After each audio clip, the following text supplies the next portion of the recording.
Hello guys, welcome back to my channel Aditi Khatri Psychology Classes. So guys, today we are going to start chapter 5 Therapeutic Approaches, and today in this video we will discuss the topic is nature and process of psychotherapy. So guys, stay tuned with my video till end and please don't forget like, share, comment and subscribe my channel. So let's start my video. So guys, today's class topic is nature and process of psychotherapy. And in previous lectures, we have discussed chapter 5 psychological disorder. I hope आपने वो video देखी है, अच्छे से आपको clear हो गया होगा। उनमें हमने चैप्टर 4 में साइकोलॉजिकल डिसऑर्डर को डिस्कस किया था, अलग अलग तरह के डिसऑर्डर को डिस्कस किया था, अबनॉर्मलिटी को डिस्कस किया था कि कौन कौन से डिसऑर्डर है, अबनॉर्मलिटी हम किसको बोलेंगे। हमने वो इन डिटेल में वो लेक्चर्स प्रिपेयर किए हैं, हमने वो अच्छे से क्लैरिफाई किया है, राइट। अगर वो वीडियो नहीं देखी है तो पहले उन वीडियोस को, उन टॉपिक्स को क्लियर करो, देन ये चैप्टर 5 आपको यहाँ पे क्लियर होगा।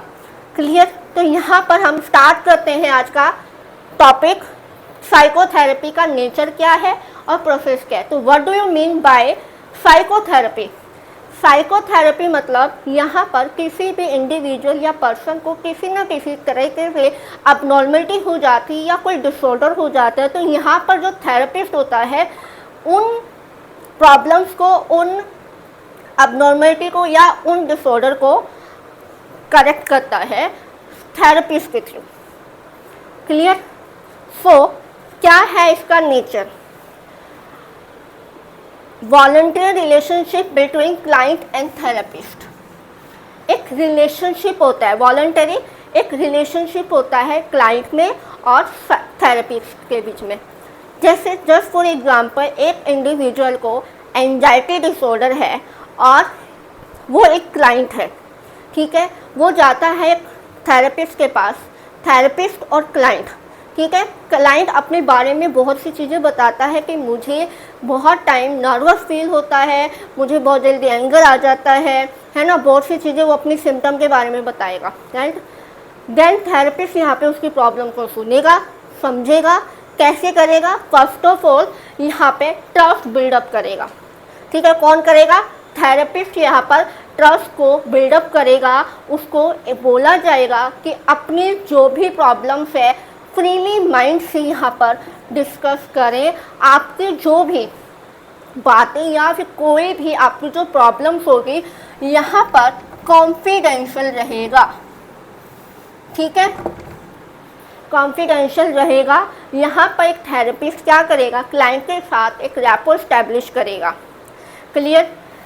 यहाँ पर क्लाइंट में जो भी माल अडेप्टिव बिहेवियर है, राइट, माल अडेप्टिव बिहेवियर है उनको, एंड जो भी डिक्रीज पर्सनल डिस्ट्रेस है उनको क्या करेगा?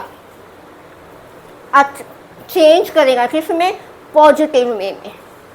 जो भी माल अडेप्टिव बिहेवियर है, जो भी इसका डिस्ट्रेस है, एंड हेल्प करेगा अडेप्ट बेटर इन्वायरमेंट, ठीक है। उन इन्वायरमेंट में ढालेगा, उन इन्वायरमेंट में लेकर जाएगा जो एक क्लाइंट के लिए, उसकी मेंटल फंक्शनिंग के लिए बहुत ही ज़्यादा बेटर होगा। क्लियर? आया यहाँ तक समझ में कि थेरेपिस्ट क्या करता है? क्लाइंट के साथ रैपो बनाता है, ट्रस्ट को बिल्डअप करता है। देन क्या करेगा? उसके जो भी माल अडेप्टिव बिहेवियर है, डिस्ट्रेस पैटर्न है और जो भी उसका इन्वायरमेंट है उनको एक हेल्प करेगा न्यू अडेप्ट इन्वायरमेंट में लाने के लिए। Clear? So what is the characteristics of the psychotherapy? First is systematic application principles, theories and therapy को क्या एक सिस्टमैटिक प्रोसीजर के साथ अप्लाई होता है। फर्स्ट ऑफ ऑल एक क्लाइंट का हमने क्लास 11th में चैप्टर 2 पढ़ा था, मेथड इंक्वायरीज ऑफ साइकोलॉजिकल, है ना। उसमें हमने पढ़ा टॉपिक हाउस में कि जब भी हम किसी भी पर्सन की केस हिस्ट्री लेते हैं तो कौन कौन सी चीज़ें अप्लाई की जाती है, डेमोग्राफिक हिस्ट्री वगैरह हम लेते हैं ना, इस तरीके से, राइट। तो एक तरीका होता है सिस्टमेटिक एप्लीकेशन थ्योरी को अप्लाई करेगा, थ्योरी से थेरेपी पे आएंगे, ठीक है। सेकंड होता है कि यहाँ पर जो भी थेरेपिस्ट हो वो एक एक्सपर्ट हो, नोट एज कि एक नॉर्मल पर्सन है उसके पास जा रहे हो, देन अपनी प्रॉब्लम वहाँ पर सॉल्व नहीं होती और ज़्यादा बढ़ जाती है। तो जब भी एक कोई भी क्लाइंट या कोई भी पर्सन एक थेरेपिस्ट के पास जाता है तो वो एक एक्सपर्ट होना चाहिए, प्रैक्टिस होनी चाहिए उसकी प्रॉपर, देन वो आपको ट्रीट कर पाएगा। क्लियर। थर्ड आता है यहाँ पर इमोशनल जो भी प्रॉब्लम्स होती है उनके ऊपर फोकस किया जाता है। जो भी क्लाइंट के एक्सप्रेशन होते हैं, जैसे वो बोल रहा होता है, हर तरीके से उसको ऑब्जर्व करके जो भी वो बोल रहे हैं यहाँ पे फोकस किया जाएगा इमोशनल प्रॉब्लम पे। थेरेपिस्ट और क्लाइंट के बीच में एक थेरेपेटिक रिलेशनशिप बनता है, ठीक। थेरेपेटिक रिलेशनशिप मतलब एक ट्रस्ट बनाया जाता है कि आपके अंदर जो भी बातें हैं बिंदास फ्रीली होके जो भी आपके माइंड में आ रहा है ना, आप मुझे बता सकते हो, खुल के बताओ, देन ही आपकी प्रॉब्लम के सोल्व हो जाएगा। क्लियर। तो this was the characteristics of the psychotherapy. Third आता है इसके गोल्स क्या है। What is the goals of psychotherapy. First is reinforcement client resolve for betterment. यहाँ पर एक क्लाइंट को रीइंफोर्समेंट दिया जाता है कि आपके बेटरमेंट के लिए, कि घर, जस्ट फॉर एग्जांपल मैंने एक केस देखा था एक बच्चे का, जिस बच्चे को किस चीज़ की प्रॉब्लम थी, डिसलेक्सिया था।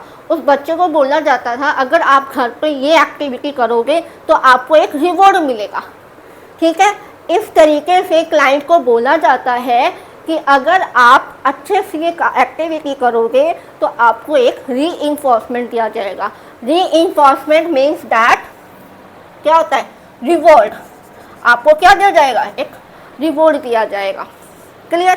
सेकंड बात करते हैं आपका जो भी इमोशनल जो प्रॉब्लम्स आ रही है उनका जो प्रेशर होगा वो बिल्कुल डिक्रीज हो जाएगा, लेस हो जाएगा।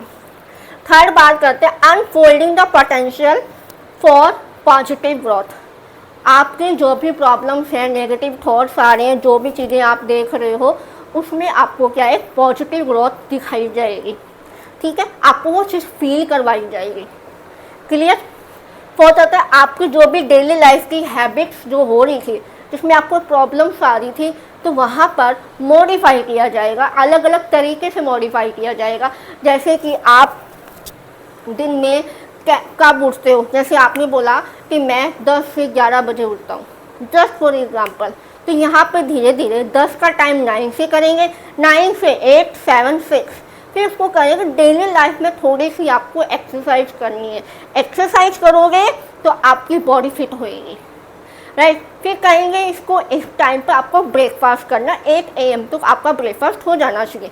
देन आपको स्कूल जाना है, आपको अपने क्लासमेट्स को डेली क्या करना है, उनसे अच्छे से बात करनी है, अपने टीचर्स को गुड मॉर्निंग विश करना है, आप अपने फ्रेंड्स को गुड मॉर्निंग विश करोगे, राइट। इस तरीके से क्या है, उसकी छोटी छोटी हैबिट्स जो है, डेली लाइफ की छोटी छोटी हैबिट्स है, उनको यहाँ पे मॉडिफाई किया जाएगा, राइट।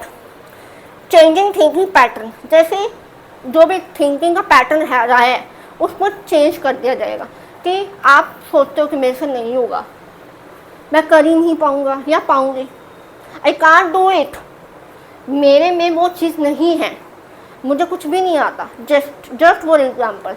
तो यहाँ पे ये जो थॉट है ना, इस थॉट को आपको चेंज किया जाएगा पॉजिटिव वे में। क्लियर। आपका पैटर्न ही नहीं चेंज कर देंगे।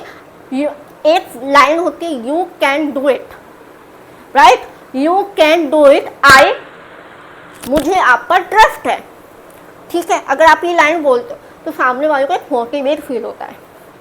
क्लियर। मैं एग्जाम्पल दे दूँ, समझ में आ जाए।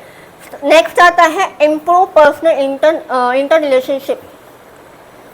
इम्प्रूव करना, आप दूसरों के साथ कैसा बिहेव कर रहे हो, जैसे किसी को चिल्ला के बात करते हो, किसी को थप्पड़ मार दिए चलते चलते, है ना, किसी से जिद्दी करना, जस्ट एग्जाम्पल। अगर आप घर पे अपनी जिद्दी करते हो, अपने फ्रेंड्स को आप पीट के आ जाते हो, है ना, तो यहाँ पर क्या कर रहे हैं, आप अपने टीचर से अच्छे से बात नहीं करते, मिसबिहेव करते हो।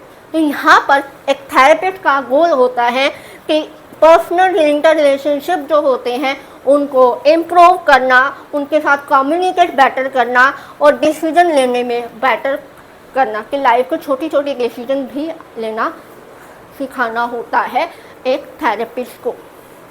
क्लियर? अपनी लाइफ से रिलेटेड, ठीक है, उसकी अपनी जो लाइफ है उसके लिए अवेयर करवाना होता है, ठीक है।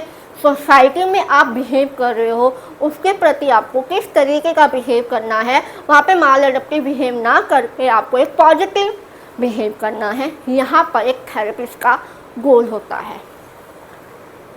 Clear? Is it clear to you all the first topic psychotherapy? कोई भी डाउट नहीं होगा, आई होप यहाँ तक आपको क्लियर हो गया होगा। साइकोथेरेपी का मीनिंग आपको समझ में आ गया होगा, क्लाइंट और थेरेपी के बीच में क्या रिलेशंस होते हैं वो भी आपको समझ में आ गया होगा। It's not a big problem, it's a easy topic, कहीं भी डाउट नहीं होगा। एक बार अपनी बुक में रीड कर लेना, रीडिंग से ही आपको क्लियर हो जाएगा। क्लियर? अगर फिर भी कहीं भी डाउट आ रहा है please ask me in comment section. So guys, bye bye, have a nice day.